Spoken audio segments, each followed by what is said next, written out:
বাড়িতে কেউ আছো? একবারটি আমার কথা শুনবে? কে কে? হ্যাঁ হ্যাঁ, বলুন কি চাই? আমি আমি ভিখারি, ভিক্ষা করে খাই, কিন্তু আজ এই গরমে বড় কষ্ট হচ্ছে। যদি একটু খাবার দেন বাবু। হায় রে, এই গরিব মুচির বাড়িতে এসেছো খাবার চাইতে? শুধু শাক ভাত খেতে যদি অসুবিধা না থাকে তবে দুটো দিতে পারি। আমি ভিখারি মানুষ, শাক ভাতই আমার কাছে অমৃত, নিশ্চয়ই খাবো। আচ্ছা, ভেতরে এসো। আমার এই ছোট্ট ঘর, দেখার মতো বিশেষ কিছুই নেই। তোমার সঙ্গে আর কে থাকে? আমার সঙ্গে আমার মা, বউ আর 2 ছেলে থাকে। একারই রোজগার কোন রকমে চলে যায় আর কি। এদের তো নিজেদেরই নুন আনতে পান্তা ফুরোয়, অথচ দেখো অভুক্ত ভিখারিকে ফিরিয়ে দিল না। কি ভালো লোক এরা! এরকম মানুষের জন্য কিছু তো করতেই হবে। বলি, শুনছো? রান্না হলে আমাদের এখানেই খেতে দিয়ে দাও। সে কি, এত খাবার দিয়েছো?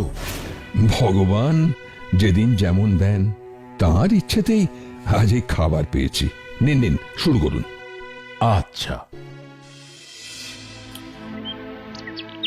আহ, খুব তৃপ্তি হলো ভাই। ভগবান তোমার মঙ্গল করবেন। তুমি আজ যে যত্ন করে খাওয়ালে তা আমার সারা জীবন মনে থাকবে। কিন্তু একটা কথা। কি কথা বলো না? তুমি সামান্য মুচির কাজ করো, তার উপর এতগুলো লোক, এত রকম রান্না।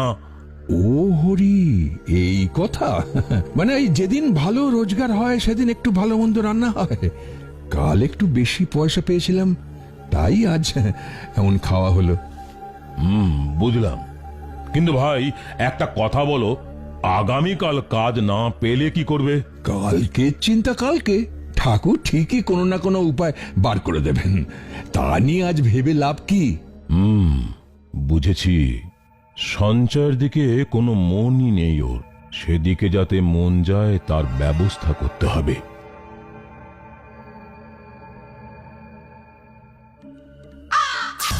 শোনো শোনো শোনো, রাজা মশাই আদেশ দিয়েছেন, আজ থেকে কেউ মুচির কাজ করতে পারবে না। যেই আদেশ না মানবে তার কড়া শাস্তি হবে।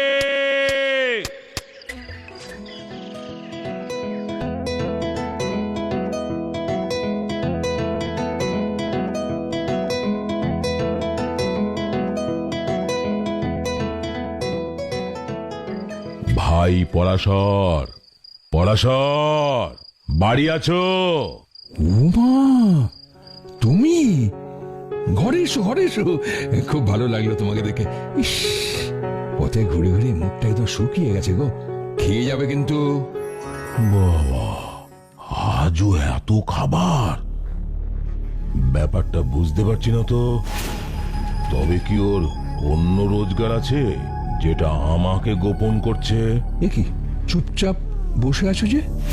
আরে আরে, খাবার তো ঠান্ডা হয়ে যাচ্ছে। আচ্ছা পরাশর, একটা প্রশ্ন করব, কিছু মনে করবে না তো? না না, মনে করবো কেন? এখানে আসার সময় শুনলাম রাজার আদেশে মুচির কাজ বন্ধ। তাহলে এত খাবারের আয়োজন হলো কিভাবে? মানে টাকা পেলে কোথা থেকে? ভগবানের দয়ায় সবই হয়।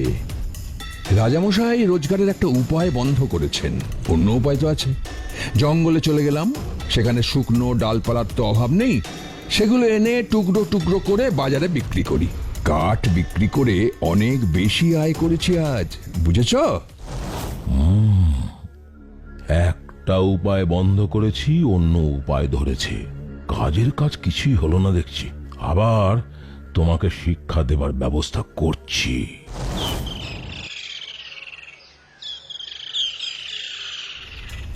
এই এই এই এই দাঁড়াও দাঁড়াও দাঁড়াও, এই কোথায় যাচ্ছ তুমি?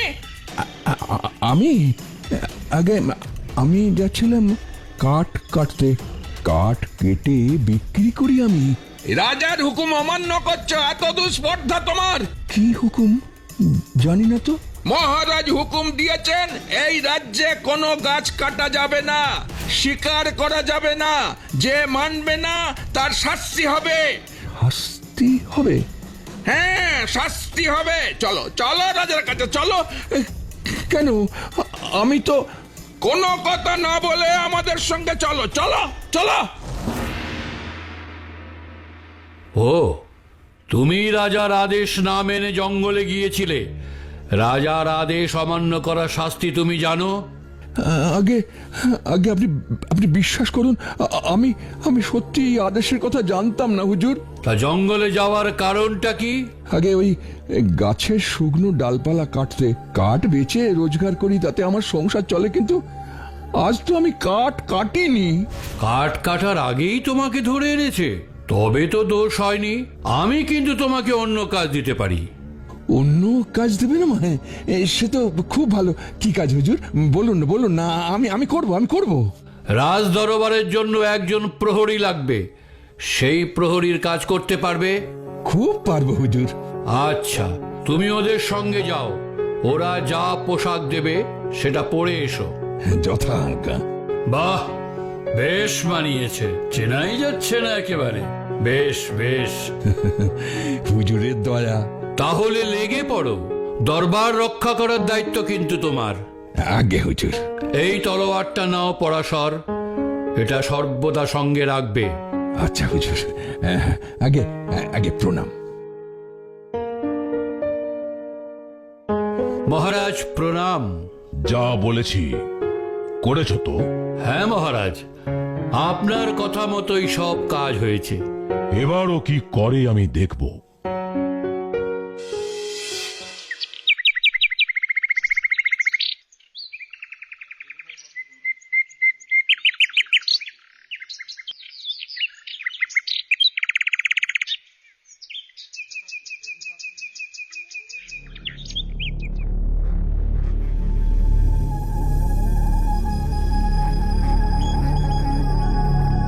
কি পরাশর, তুমি এখানে?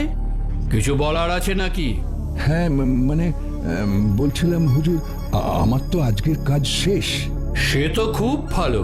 তা হুজুর, এখন তুমি বাড়ি যাচ্ছি, দয়া করে যদি আজকের মজুরিটা আমাকে দেন। মজুরি দেব তোমায়? তুমি কি ভেবেছো আগের মতন রোজের টাকা রোজ পাবে? তুমি এখন রাজ কর্মচারী। অন্য কর্মচারীরা যেমন মাসের শেষে মাইনে পায়, তুমিও তাই পাবে।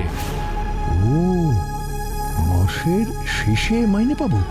কিন্তু একটু কিছু না পেলে আমার যে চলবে না হুজুর। সেটা তো আমি পারবো না পরাশর। এই কাজের এটাই নিয়ম।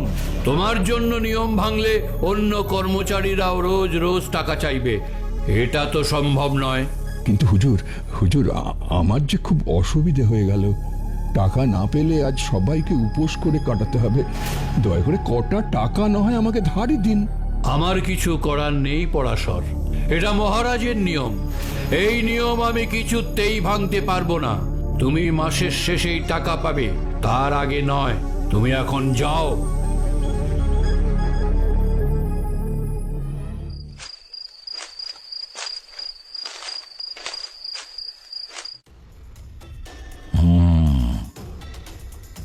আজ মনে হয় পরাশরের খুব শিক্ষা হয়েছে। পরাশর ভায়া, পরাশর ভায়া, শুনছো? ঘরে আছো? আরে তুমি? আরে এসো এসো, ভেতরে এসো, খাওয়া দাওয়া করে যাবে কিন্তু। কি আশ্চর্য, আজও এত খাবার! এটা কি করে সম্ভব? ও তো বলেছিল টাকা না পেলে সবাইকে উপোস করতে হবে। তবে কি চুরি করলো? ওমা, আরে খাচ্ছ না কেন? তুমি খাও। পরাশর, এই রাজা তো কাঠ কাটা বন্ধ করে দিয়েছে। তা আজ কি উপায়ে রোজগার করলে? এত খাবার করেছো তাই দেখে বলছি আর কি। আর বলো না, তবে শোনো, তোমাকে আমি বলছি। বাহ, তোমার তো তাহলে ভালোই হলো। কিন্তু টাকা তো পাবে সেই মাসের শেষে, অন্য রাজকর্মচারীরা যেমন পায়। আজ তবে এত খাবার জোগাড় করলে কিভাবে? শুনবে তুমি, কিন্তু কথা দাও, কাউকে তুমি বলবে না। আরে না না, কাউকে বলবো না, কথা দিলাম। আরে কাজের জন্য মন্ত্রীমশাই তো আমাকে একটা তলোয়ার দিয়েছিলেন। সেটাই একটা দোকানে বাঁধা দিয়ে টাকা এনেছি। আর একটা কাঠের তলোয়ারও এনেছি। হায় ভগবান, কিছুতেই কি আর শিক্ষা হবে না?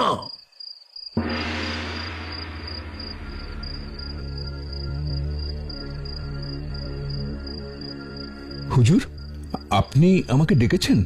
হ্যাঁ, ডেকেছি। এই যে লোকটাকে দেখছো, এর গর্দান নিতে হবে তোমাকে। গর্দন? গর্দন কেন নেব? ও কি করেছে? ও কিছু করেনি, ওর গরু করেছে। মহারাজের বাগানে ঢুকে নোংরা করেছে। গরুকে ও সঠিক শিক্ষা দিতে পারেনি, তাই মহারাজ ওকে শাস্তি দিতে বলেছেন। এ কাজ কি আমি করতে পারবো হুজুর? জীবনে একটা পাখিও আমি শিকার করিনি, আর এ তো একটা জলজান্ত মানুষ। এজন্যই তো তোমাকে বলছি পরাশর, যাতে তোমার মনে সাহস আসে। একটু বুদ্ধি করে কাজটা করতে হবে, কারণ কাঠের তলোয়ার দিয়ে গর্দান নেব কি করে, দেখাই যাক। হুজুর, মহারাজের আদেশ আমি অবশ্যই পালন করব, কিন্তু আমারও একটা কথা আছে হুজুর। ও যদি নির্দোষ হয় তবে আমার এই তলোয়ার কাঠের হয়ে যাবে।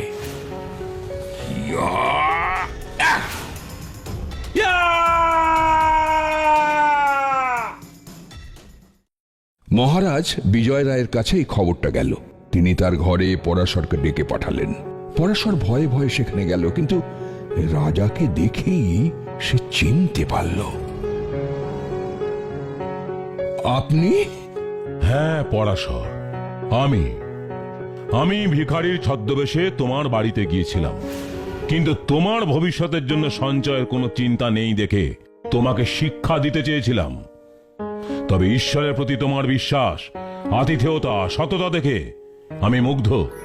তাই আজ থেকে তুমি সারাদিন প্রাসাদেই কাটাবে, আর দুপুরে আমার সঙ্গে খাবে, রাত্রে বাড়িতে চলে যেও।